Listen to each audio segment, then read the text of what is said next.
سے کسی نے پوچھا ہے پرندوں کے شکار کا موسم آنے والا ہے، کیا شکار کو گرانے کے لیے کسی پرندے مثلاً فاختہ کو ہم بندوق یا ایئر گن سے گرا سکتے ہیں؟ کیا ایسا کرنا پرندوں کے ساتھ ظلم کے زمرے میں تو نہیں آتا؟ بھائی گرا سکتے ہیں شکار کی نیت سے، کھانے کی نیت سے، خام خواہ میں تفریح میں نہیں. جانوروں کو قتل کرنا جائز نہیں ہے، بلا وجہ اڑا رہے ہیں آپ جانوروں کو، نشانے بازی سیکھ رہے ہیں. نبی صلی اللہ علیہ وسلم نے نشانہ بازی سیکھنے کے لیے جانوروں کو ہدف بنانے سے منع کیا ہے. بعض صحابہ تیر اندازی سیکھتے تھے مرغیوں کو باندھ کے کہ مرغی پہ تیر، تو اس سے منع کیا نبی صلی اللہ علیہ وسلم نے. اس کو دجاجہ مسبورہ کہا جاتا ہے، بندھی ہوئی مرغی. تو اسی طرح پرندوں کو بھی اسی طرح بلا وجہ اپنے نشانے بازی کے لیے تو اور بہت سارے طریقے استعمال ہو سکتے ہیں.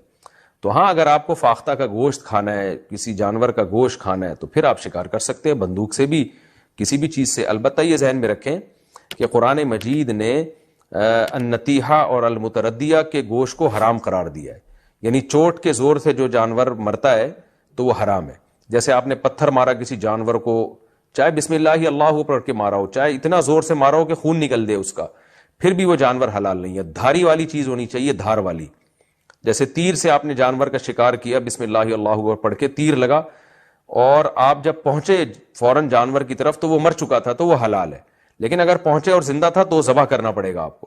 لیکن تیر یا دھار والی چیز کے علاوہ کسی چیز سے آپ نے شکار کیا، جیسے بندوق سے، کیونکہ اس بندوق کی جو گولی ہے اس میں دھار نہیں ہوتی، اور ایسے دھار نہیں ہوتی اس میں، جیسے تلوار میں اور تیر میں دھار ہوتی ہے نا، نوک ہوتی ہے، اس طرح بندوق کی گولی میں اس طرح تیز نوک نہیں ہوتی تیر کی طرح کی.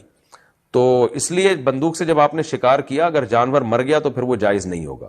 ہاں جانور کو لگی، وہ گر کے تڑپ رہا ہے اور آپ نے اس دوران اس کو ذبح کر دیا، پھر اس کا کھانا حلال ہے جب تک زندگی ہے، اور ذبح کر دیا آپ نے اس کو. لیکن اگر گولی ایسی ہے جس میں دھار ہے یا تیز نوک ہے، تو پھر اگر بسم اللہ اللہ پڑھ کے آپ نے جانور پہ لگائی اور وہ جانور گرا اور آپ اس کے قریب پہنچے اور آپ کے ذبح کرنے سے پہلے مر بھی گیا تو بھی آپ کے لیے حلال ہے. ہاں آپ گئے نہیں، اس کو ذبح ہی نہیں کیا، آپ نے جان کر مرنے دیا تو حلال نہیں ہے. تو اس لیے گولی کا جو شکار ہوتا ہے نا، عام طور پہ جو گولیاں آتی ہیں ان میں دھار نہیں ہوتی، اس لیے گولی کا شکار میں خوب سمجھ لیں، راجح قول، مضبوط قول یہی ہے اس میں کہ جب تک چھری سے جانور کو ذبح نہیں کر لیں گے جانور حلال نہیں ہوگا.